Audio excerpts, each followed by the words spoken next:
தியானித்துக் கொண்டிருக்கிறோம். இந்த தொடரிலும் இன்றைக்கும் ஆண்டவராக இயேசு கிறிஸ்து செய்த மற்றும் ஒரு அற்புத சுகத்தை குறித்து நாம் இன்று தியானிக்க இருக்கிறோம். இந்த சுகத்தை குறித்து எங்கு விவரிக்கப்பட்டிருக்கிறது என்றால், லூக்கா எழுதின சுவிசேஷத்தை எடுத்துக்கொள்வோம். லூக்கா எழுதின சுவிசேஷம் 13வது அதிகாரத்திலே 10வது வசனம் முதல் 17வது வசனம் வரைக்கும் இந்த அற்புத சுகத்தை பற்றி எழுதப்பட்டிருக்கிறது. இதில் என்ன எழுதப்பட்டிருக்கிறது என்றால், ஆண்டவராக இயேசு கிறிஸ்து ஒரு ஓய்வு நாளிலே ஜெப ஆலயத்திற்கு வந்து உபதேசிப்பதற்காக வந்து நிற்கிறார். இது அவருடைய வழக்கமாக இருக்கிறது. இதோடைய வழக்கமாக இருந்திருக்கிறது என்பதை நாம் இந்த 4 சுவிசேஷ புஸ்தகத்திலும் பார்க்கலாம்.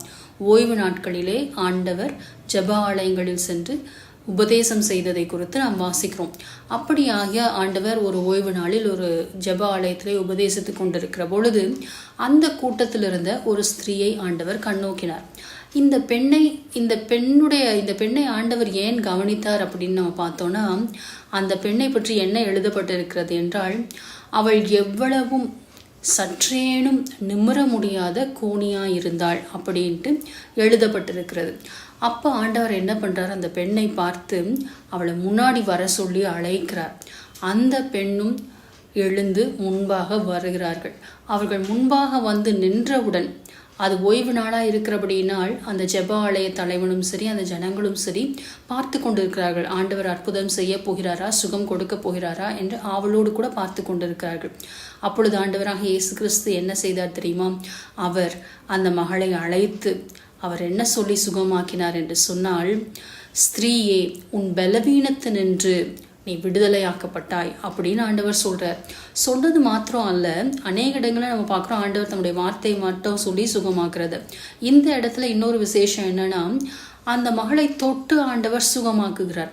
அவளை தொட்ட உடனே என்ன பண்றாங்கன்னா, அந்த ஸ்திரீ உடனே அவர்கள் நிமிர்ந்து ஆண்டவரை துதித்தார்கள், ஆண்டவரை புகழ்ந்தார்கள் அப்படின்ட்டு எழுதப்பட்டிருக்கு. எவ்வளோ ஒரு சந்தோஷமான விஷயமா இருந்திருக்கும்ல.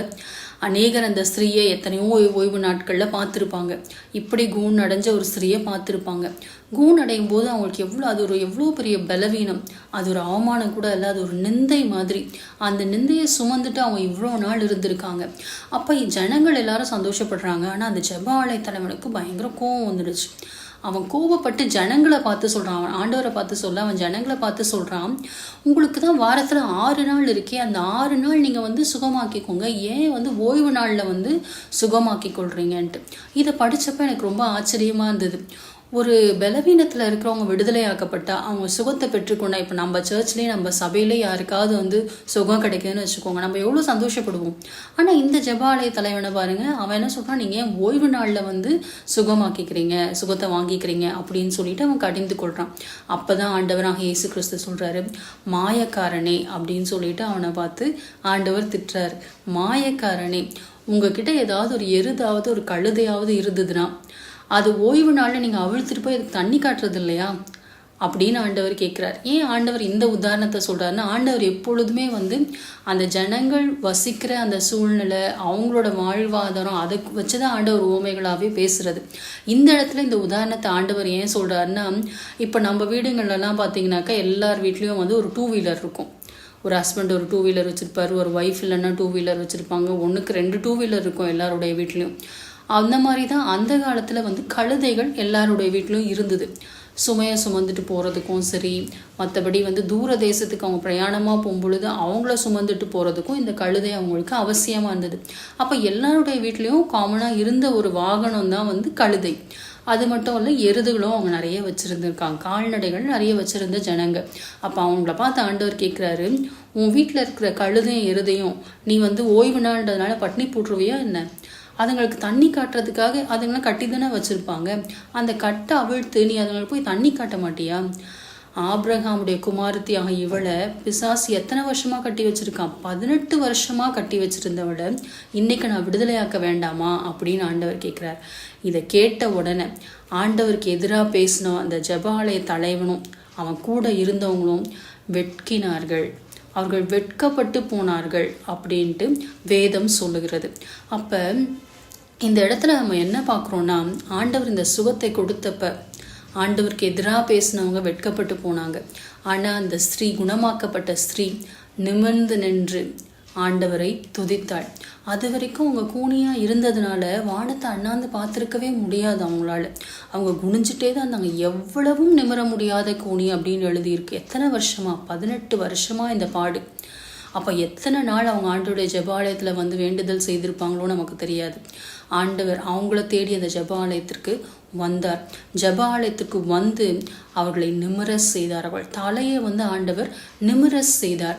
அவங்கள வெட்கத்துக்கு பதிலாக ஆண்டவர் என்ன பண்ணார்? துதியின் உடையை அவர்களுக்கு கொடுத்தார் அப்படின்னு நம்ம பார்க்கிறோம்.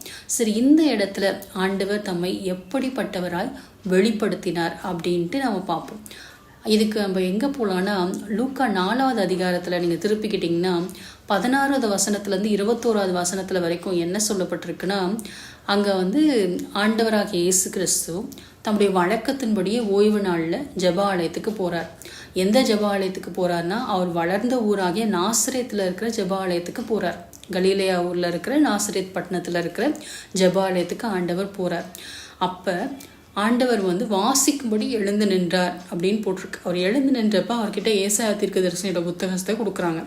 அப்போ அந்த சுருளை அவர் திறந்தப்ப அவர் எதை பார்க்குறாரு தெரியுமா? ஏசாயா 61வது அதிகாரத்தை பார்த்து அதை ஆண்டவர் வாசிக்கிறார். என்ன வாசிக்கிறார்னா, கர்த்தராகிய தேவனுடைய ஆவியானவர் என் மேல் இருக்கிறார் அப்படின்னு சொல்றாரு. சிறுமைப்பட்டவர்களுக்கு சுவிசேஷத்தை அறிவிக்க அவர் என்னை அபிஷேகம் பண்ணி இருக்கிறார் அப்படின்னு ஆண்டவர் அதில் வாசிக்கிறார். தொடர்ந்து வாசித்து பார்க்கும்பொழுது நமக்கே தெரியும் அதில் என்ன எழுதப்பட்டிருக்குன்னா, இருதயம் நொறுங்குண்டவர்களுக்கு காயம் கட்டுதலையும், அதில் வந்து சிறைப்பட்டவர்களை விடுதலையாக்கவும், கட்டுண்டவர்களை கட்டவிழ்க்கவும் என்னை அனுப்பினார் அப்படின்னு எழுதப்பட்டிருக்கு. இது எங்கே நம்ம பார்க்கலாம்? ஏசாயா 61வது அதிகாரத்தில் நம்ம பார்க்கலாம். பழைய ஏற்பாடில் ஆண்டவர் இதை வாசிச்சுட்டு சொல்கிறாரு, இன்று உங்கள் கண்கள் காண இந்த வாக்கியம் நிறைவேறியது, இந்த தீர்க்க தரிசனம் நிறைவேறியது அப்படின்னு ஆண்டவர் என்ன சொல்கிறாரு? நான் தான் ஆண்டவராலே அபிஷேகம் பண்ணப்பட்டவர், நான் தான் உங்களுக்காக இறங்கி வந்திருக்கேன், நான் தான் உங்களுக்கு சுவிசேஷத்தை அறிவிக்கிறா வந்திருக்கிறேன், நான் தான் சுவிசேஷம் அப்படின்னு சொல்லிட்டு ஆண்டவர் அவர்களுக்கு சொல்கிறார். ஆனாலும் அந்த ஜனங்கள் உணர்வில்லாதவர்களாக இருந்தார்கள் அப்படின்னு நம்ம பார்க்குறோம். இந்த விஷயத்தில் நம்ம பார்த்திங்கன்னா ஆண்டவர் இந்த இடத்துல என்ன பண்ணியிருக்காரு? ஸ்ரீயே, உன் பலவீனத்தினின்று நீ விடுதலையாக்கப்பட்டாய். அப்போ அவர் நம்முடைய விடுதலை நாயகன். அந்த ஸ்ரீக்கு ஆண்டவர் ஒரு விடுதலையே கொடுத்துருக்கிறாருன்னு பார்த்துருக்குறோம். அது மட்டும் இல்லை, அவர் பின்னாடி சொல்லும்போது ஆபிரகாமின் குமாரத்தியாகிய இவளை பிசாசு எத்தனை வருஷம் கட்டி வச்சிருக்கான்? சத்ரு 18 வருஷம் கட்டி வச்சிருக்கான். அப்போ அந்த கட்டை ஆண்டவர் கட்டவிழ்த்தார். அவர் கட்டவிழ்த்ததுனால தான் அந்த ஸ்ரீயுடைய முதுகை ஆண்டவர் தொட்டார். அவர் குனிஞ்சு எவ்வளவும் நிமிர முடியாத கூனியா இருக்கிறார். அப்போ குனிஞ்சிருந்தப்ப ஆண்டவர் வந்து அந்த கட்டை அவிழ்க்கும்படி தம்முடைய கரத்தை அவள் மேல வைக்கிறார். அந்த கரத்தை அவர் வச்ச உடனே அந்த கட்டை அவளோட அவிழ்க்கப்பட்டது. அதனாலதான் உடனே அவள் நிமிர்ந்து நின்று துதித்தாள் நம்ம பார்க்குறோம். அப்போ ஹீஸ் அ பாண்டேஜ் பிரேக்கர். அவர் நம்முடைய கட்டுகளை அறுக்கிறவர், கட்டுகளை உடைத்து போடுகிற தேவனாய் இருக்கிறார் அப்படின்னு பார்க்கலாம். ஸோ விசேஷமாக இந்த இடத்துல ஆண்டவர் இந்த இடத்துல நிறைய அவரோட சுபாவத்தை வெளிப்படுத்தி இருக்கிறார். விடுதலை நாயகனாக வெளிப்படுத்தி இருக்கிறாரு, கட்டுகளை உடைக்கிறவராக வெளிப்படுத்தி இருக்கிறாரு. அது மட்டும் இல்லை, அந்த ஸ்ரீ அவள் குனிந்த நிலைமையில தானே இருக்கா. அப்போ அவளை தொடனோன்னா ஆண்டவரும் குனிஞ்சு தானே தொட்டாரு. அப்போ அவரை தம்மோட மேய்ப்பராகவும் தம்மை வெளிப்படுத்தி இருக்கிறார். மேய்ப்பன் எப்படி குனிந்து தன்னுடைய ஆடுகளை தூக்குவானோ அதே போல இவரும் குனிந்து அந்த ஸ்திரீயை தொட்டு அவளை சுகமாக்கினார். அவர் நம்முடைய மேய்ப்பனாய் இருக்கிறார். ஆனா இதுல ஒரு விசேஷித்த குணத்தை ஆண்டவர் வந்து வெளிப்படுத்தி இருக்கிறார். அது என்ன தெரியுமா? இந்த வாக்கியத்துக்கு ஆண்டவர் வந்து சொல்றாருல, ஸ்ரீயே, உன் பலவீனத்தினின்று நீ விடுதலையாக்கப்பட்டாய். நம்ம புதிய ஏற்பாடு பார்த்தோம்னா அது எந்த பாஷையிலேருந்து மொழிபெயர்க்கப்பட்டிருக்கிறதுனா கிரேக்க பாஷையிலேருந்து மொழிபெயர்க்கப்பட்டிருக்கிறது. பழைய ஏற்பாடு எபிரேய பாஷையிலேருந்து மொழிபெயர்க்கப்பட்டிருக்கிறது. அப்போ இந்த மூல பாஷையான கிரேக்க பாஷையில் என்ன வார்த்தை அதில் பயன்படுத்தப்பட்டிருக்குன்னா, அந்த வார்த்தையை நம்ம எக்ஸாக்டாக டிரான்ஸ்லேட் பண்ணோம்னா, மொழிபெயர்த்து பார்த்தோம்னா அதுக்கு என்ன மீனிங் வருதுன்னா, ரிடீம்ட் வித் அ ரான்சம், அதாவது மீட்கிறது. இப்போ நம்ம ஒரு பொருளை வந்து அடகு வச்சுருக்கோன்னு வச்சுக்கோங்க. நகைகளாக வந்து சில நேரத்தில் அடகு வைப்பாங்க. அடக்கி வச்சா அந்த நகையை மீட்கிறதுக்கு என்ன பண்ணும்? அந்த கிரயத்தை செலுத்தி தான் அதை வந்து மீட்க முடியும். முன்னாடி காலத்துலலாம் வந்து அடிமையாக வந்து விற்கப்பட்ட நிலைகள் இருந்தது. மனுஷர்களே அடிமைகளாக விற்றுருக்காங்க. அது மாதிரி அடிமையாக விற்கப்பட்டவங்கள மீட்கணும்னா ஒரு கிரயத்தை கொடுத்து தான் அவங்கள வந்து மீட்க முடியும். இந்த வார்த்தை யூஸ் பண்ணப்பட்டிருக்கிற பயன்படுத்தப்பட்டிருக்கிற இந்த வார்த்தைக்கு என்ன அர்த்தம்னா மீட்குதல். எப்படி மீட்டல்? ஒரு கிரயத்தை கொடுத்து மீட்டுதல், அப்படிதான் இதற்கு அர்த்தமாகிறது. அப்ப ஆண்டவர் இந்த இடத்துல அந்த வார்த்தையை பயன்படுத்தி தான் அந்த ஸ்ரீக்கு ஆண்டவர் விடுதலையை கொடுத்திருக்கிறார், கட்டுகளை அவிழ்த்திருக்கிறார். அப்பனா என்ன அர்த்தம்? அவர் தான் நம்முடைய மீட்பர். யோபு சொல்றார்ல 19வது அதிகாரம் 25வது வசனத்துல, என் மெய்ப்பர் உயிரோடு இருக்கிறார், என் மீட்பர் உயிரோடு இருக்கிறார் என்று நான் அறிந்திருக்கிறேன். என் மீட்பர் உயிரோடு இருக்கிறார். கடைசி நாளில் அவர் எங்க நிற்பார்? பூமியின் மேல் நிற்பார். தொடர்ந்து இதே 27வது வசனத்துல பார்க்கிறோம், என் கண்களே அவரை காணும். அந்நிய கண்கள் அல்ல, என் கண்களே அவரை காணும் அப்படின்னு சொல்லிட்டு ஆண்டவரை குறித்து யோபு சொல்லுகிறார். உண்மைதான், அவரே நம்முடைய மீட்பர். நம்மளை ஆண்டவர் தம்முடைய சொந்த ரத்தத்தை கொடுத்து மீட்டிருக்கிறார். நாம் முன்னாடி எதற்கு அடிமையா இருந்தோம்? பாவத்திற்கு அடிமையா இருந்தோம், பிசாசுக்கு அடிமையா இருந்தோம். அந்த அடிமைத்தனத்திலிருந்து அவர் தம்மையே கொடுத்து, தம்முடைய ஜீவனை கொடுத்து, தம்முடைய குற்றமில்லாத ரத்தத்தை கொடுத்து நம் ஒவ்வொருவரையும் அவருக்கென்ற ஆண்டவர் மீட்டிருக்கிறார். அவரே நம்முடைய மீட்பராயிருக்கிறார். இந்த அற்புத சுகத்துல ஆண்டவர் தம்மை எப்படி வெளிப்படுத்தி இருக்கிறார்? அவர் நம்முடைய மீட்பர் என்று ஆண்டவர் வெளிப்படுத்தியிருக்கிறார். இதற்கு எபிரேயர்ல ஒரு பதத்தை பயன்படுத்துறாங்க. அது என்ன பதம் தெரியுமா? கோ ஏல் அப்படின்ட்டு ஒரு பதத்தை பயன்படுத்துறாங்க. அப்படின்னா மீட்பர், ஒரு கிரயத்தை கொடுத்து மீட்கிறது. நம்ம போவாஸ் ரூத்னோட சாப்டர்ல, ரூத்னுடைய புத்தகத்தை நம்ம இதில் படிக்கலாம். அதில் போவாஸ் என்ன பண்றாரு? நகோமியோட நிலங்களை அவரு தான் மீட்கிறார். கிரயத்தை கொடுத்து அவரு மீட்கிறாரு. போவாசன் நம்ம ஆண்டவராக இயேசு கிறிஸ்துவுக்கு ஒப்பிடுவது வழக்கம். நம்ம ஆண்டவராக இயேசு கிறிஸ்துவும் கிரயத்தை கொடுத்துல விலையேற பெற்ற கிரயம், குற்றமில்லாத தம்முடைய ரத்தத்தை கொடுத்து நம்மளை மீட்டு இருக்கிறார். நான் உங்களுக்கு இன்னொரு சம்பவத்தையும் சொல்றேன். இது என்னோட மாணவிகள் ஒருத்தர் அமெரிக்காவில் இருக்காங்க. அவங்க ஒரு நாள் என்கிட்ட பேசிட்டு இருந்தாங்க. பேசும்போது அவங்க சொன்னாங்க, அவங்களோட நண்பர் ஒருத்தருக்கு ரொம்ப முதுகு வலியில கஷ்டப்படுறாரு அப்படின்னு சொன்னாங்க. அப்போ அவங்க அந்த நண்பரை பற்றி சொல்லும்போது அவங்க சொன்னாங்க, அவன் ரொம்ப திடகாத்திரமான ஒரு வாலிபன், நல்ல எக்ஸசைஸ், நல்ல உடற்பயிற்சிலாம் பண்ணி நல்ல உடம்பை நல்லா ஸ்ட்ராங்காக வச்சுக்கக்கூடிய ஆள் தான். ஆனால் அவனுக்கு திடீர்னு முதுகுவலி வந்துடுச்சு அப்படின்னு சொன்னாங்க. அவன் யோகாலாம் கூட பண்ணுவான் அப்படின்னு சொல்லிட்டு. அப்போ நான் அந்த மாணவி கிட்ட கேட்டேன், சரி நீ யோகா பண்ணுவியா அப்படின்னு கேட்டேன். உடனே அவங்க சொன்னாங்க, ஆமாம் மேம், நானும் ரொம்ப நாள் யோகா பண்ணியிருக்கேன், நான் நிறைய எக்ஸசைஸ்லாம் பண்ணியிருக்கேன், யோகாலாம் பண்ணியிருக்கேன். ஆனால் நான் ரட்சிக்கப்பட்டதுக்கு அப்புறமா அதை பண்ணுறதுக்கு எனக்கு மனசில் இஷ்டம் இல்லை, அதனால நான் அந்த யோகாலாம் பண்ணுறதில்ல. அப்போ நான் அவளுக்கு சொன்னேன், யோகா எக்ஸசைஸ் ஆண்டவரிடத்துலேருந்து வந்தது கிடையாது, அது சத்ருக்கிட்டேருந்து வந்தது, அதனால் நீ அதை பண்ணாமல் இருக்கிறது நல்லது. அதை நான் சொல்லும் பொழுது தான் அவள் உடனே சொன்னா, ஆமாம் மேம், எனக்கு கூட நான் ஒரு காட்சியை பார்த்தேன். ஒரு தடவை யோகா கிளாஸில் நான் இருந்தப்போ ஒரு ஆசனம் சொல்லி கொடுத்தாங்க. அப்போ அந்த ஆசனத்தை சொல்லி கொடுக்கும்போது நான் அப்படியே ஒரு காட்சியை பார்த்தேன். அந்த காட்சியில் முதுகு எலும்ப ஒரு சர்ப்பம் அப்படியே வளைஞ்சிட்டு இருக்கிறத நான் பார்த்தேன், சுற்றி கொண்டு இருக்கிறத நான் பார்த்தேன். எனக்கே பார்த்து ஒரு மாதிரி ஆயிடுச்சு அப்படின்ட்டு அவள் சொன்னான். அப்போ தான் நான் சொன்னேன், எனக்கே அது ரொம்ப ஆச்சரியமாக இருந்துச்சு. ஏன்னா எனக்கு தெரியும் அது ஆண்டவர்கிட்டேருந்து வந்தது இல்லைன்ட்டு. ஆனால் சத்ருக்கிட்டேருந்து வந்தது அப்படின்றதுக்கு அதை செய்த ஒரு மகளே அதுக்கு சாட்சி கொடுத்தா. அப்போ நான் சொன்னேன், நீ உன் ஃப்ரெண்டுக்கிட்ட போய் ஆண்டவரை பற்றி சொல்லு, அவர் மட்டும்தான் இதுலேருந்து விடுதலையை கொடுக்க முடியும், அவர் மட்டும்தான் கட்டுகளை அறுக்க முடியும், அவர் மட்டும்தான் எல்லா கட்டுகளையும் உடைச்சி எரிய முடியும் அப்படின்னு சொல்லிட்டு. இப்போ இதுலேருந்து நமக்கு என்ன தெரியுதுன்னா, அநேக நேரத்தில், ஏன்னா இந்த ஸ்ரீயை குறித்து சொல்லப்பட்டப்ப ஆண்டவர் நிறைய இடத்துல திமிர்வாதனக்காரத்தனை பார்த்து ஆண்டவர் என்ன சொல்கிறாரு? உன் பாவம் உனக்கு மன்னிக்கப்பட்டதுன்னு சொல்கிறாரு. ஸ்திரீயை பார்த்து, பெரும்பாடுள்ள ஸ்திரீயை பார்த்து உன் விசுவாசம் உன்னை ரட்சித்தது அப்படின்னு சொல்கிறாரு. குஷ்டரோகியை பார்த்து எனக்கு சித்தம் உண்டு, நீ சுத்தமாக அப்படின்னு சொல்கிறாரு. குருடனை பார்த்து நீ பார்வையடைவாக அப்படின்னு சொல்கிறாரு. ஆனால் இந்த ஸ்திரீயை பார்த்து ஆண்டவர் அவள் பாவம் செய்தவள், ஆண்டவர் அவளை கண்டிக்கல. நீ இனிமே பாவம் செய்யாதன்னு சொல்லியெல்லாம் அவளை அப்படி சொல்லி அனுப்பலை. அப்போனா அவளோட பாவத்தினால அது வந்தது கிடையாதுன்னு நம்ம இதில் தெரிஞ்சுக்கலாம். இதில் ஆண்டவர் என்ன சொல்கிறாரு? பிசாசினால் அவள் கட்டப்பட்டிருந்தாள். அநேக நேரத்தில் நம்மையும் அறியாமல் பிசாசு குறுக்கு வழியாக எங்கெங்கெல்லாம் ஓட்டை இருக்கோ அது வழியாக நம்மளை கட்டுறதுக்கு அவன் அநேக தரம் முயற்சி பண்ணுறான். இப்போ இந்த எக்ஸசைஸை பற்றி, உடற்பயிற்சியை பற்றி பார்க்கும்போது அநேகருக்கு இது என்ன உடற்பயிற்சி தானே, சரீரத்தை நம்ம நல்லா வச்சுக்கிறதுக்கு தானே இந்த உடற்பயிற்சியெல்லாம் செய்கிறாங்க அப்படின்ட்டு அநேகர் யோசிக்கிறாங்க. ஆனால் அது வழியாக கூட சத்ரு எப்படி வரான் பாருங்க. அதனால நம்ம ரொம்ப கவனமாக இருக்கணும். இந்த நாளிலும் ஆண்டவர் இந்த இடத்துக்கு எப்படி திரும்ப வந்திருக்கிறாரு? இதில் இன்னொரு விசேஷத்த காரியம்னா ஓய்வு நாளில் அவள் எங்கே இருந்தா? ஜெப ஆலயத்தில் இருந்தா. அநேகர் இந்த நாட்களில் நல்ல ஆரோக்கியத்தோடு கூட இருந்து நல்ல நேரம் இருந்தால் கூட சபைக்கு போகிறது கஷ்டமாக இருக்குது. ஆனால் என்ன சொல்கிறாங்க? நம்ம யூடியூப்லேயே பார்த்துக்கலாம், எப்படியும் சபை செய்தியை நமக்கு ப்ராட்காஸ்ட் பண்ணுறாங்க, அப்படி பார்த்துக்கலாம் அப்படின்னு சொல்கிறாங்க. ஆனால் இந்த ஸ்திரீ பாருங்கள், அஃப்கோர்ஸ் அந்த நாட்களில் யூடியூப் இல்லை தான், ஆனாலும் அவங்களுக்கு அவ்வளோ ஒரு பலவீனம், கொஞ்சம் கூட அவங்களால நிமிர முடியல. அப்போ அவங்க ரோடில் நடக்கும்போது எவ்வளோ கஷ்டமாக இருந்திருக்கும். சாலைகளில் நடக்கும்போது எத்தனை பேர் அவங்கள எத்தனை விதமாக பார்த்துருப்பாங்க. சில பேர் பரிதாபப்பட்டிருப்பாங்க, சில பேர் என்ன சொல்லியிருப்பாங்க, யோபா சொன்ன மாதிரி இவ என்ன பாவம் பண்ணாலோ அப்படின்னு சொல்லியிருப்பாங்க.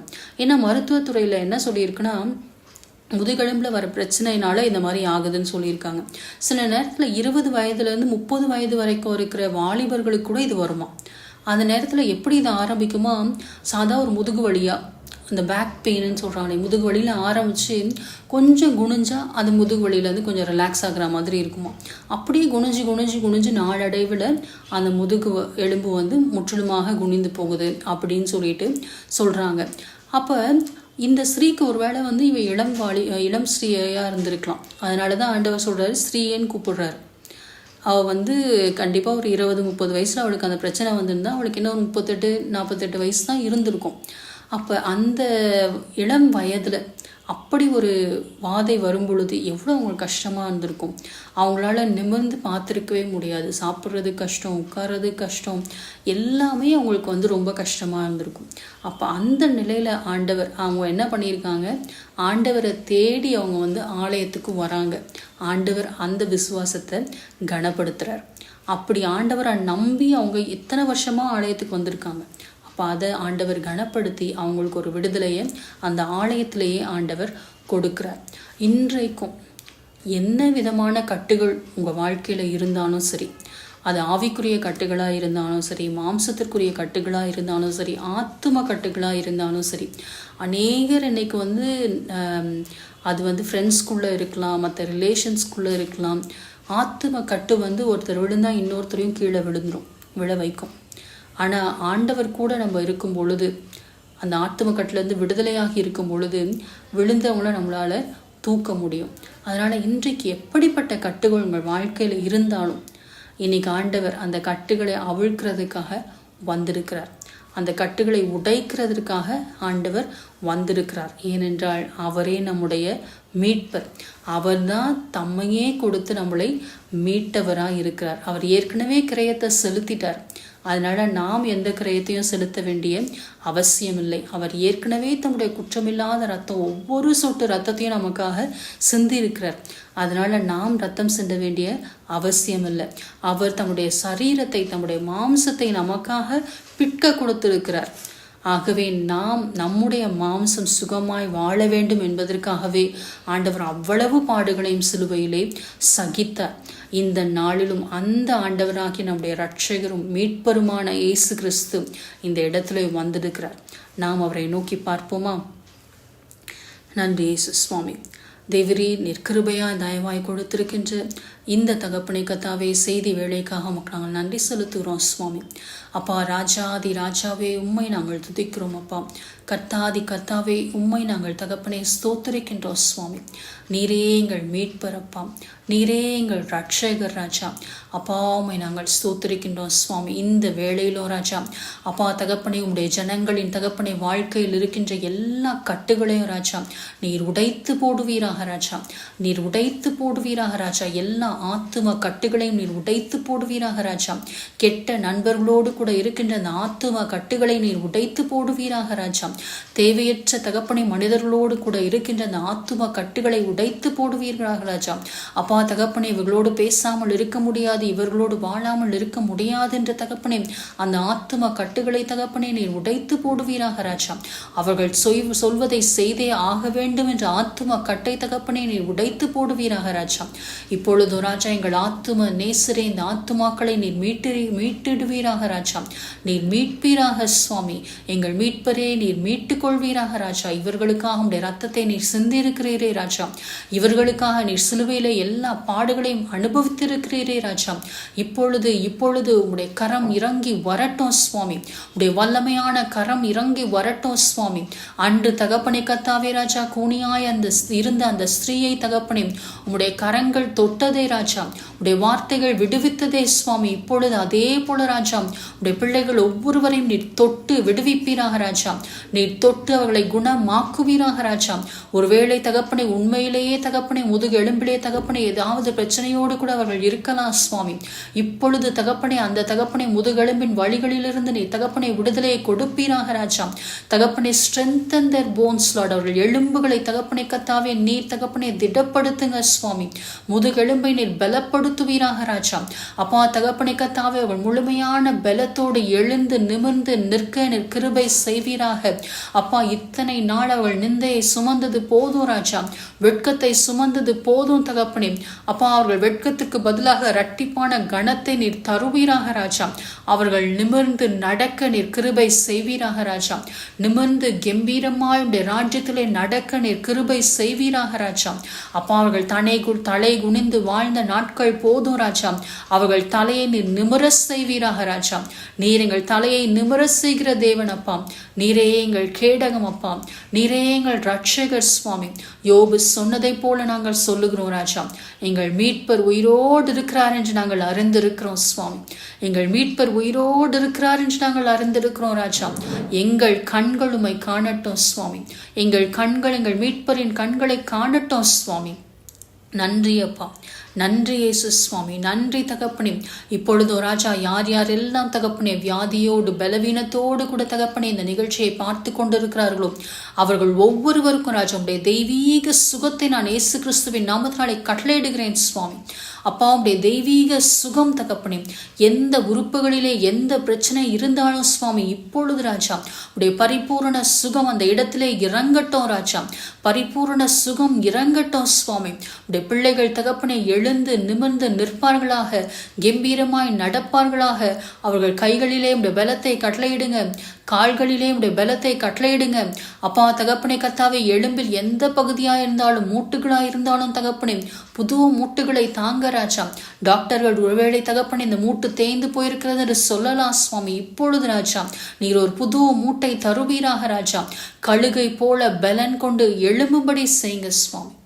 நன்றி இயேசு சுவாமி, நன்றி அப்பா. நீர் கொடுத்து கொண்டிருக்கின்ற சுகத்திற்காக உமக்கு நாங்கள் நன்றி செலுத்துகிறோம் ராஜா. நீர் கொடுத்து கொண்டிருக்கின்ற பலத்திற்காக உமக்கு நாங்கள் நன்றி செலுத்துகிறோம் சுவாமி. சர்வ வல்லவரே உமக்கு நாங்கள் நன்றி செலுத்துகிறோம் சுவாமி. தொடர்ந்து தகப்பனை கத்தாவே உடைய பரிபூரண சுகம் அப்பா உடைய பிள்ளைகள் ஒவ்வொருவரோடும் கூட தகப்பனே, உடைய பரிசுத்தவான்கள் ஒவ்வொருவரோடும் கூட தகப்பனே என்னாலும் இருப்பதாக ராஜா. உடைய வருகை மட்டும் இருப்பதாக சுவாமி. ஆண்டவராக இயேசு கிறிஸ்துவின் நாமத்திற்கே எல்லா துதிகன மகிமையும் செலுத்துகிறோம் பிதாவே. ஆமேன்.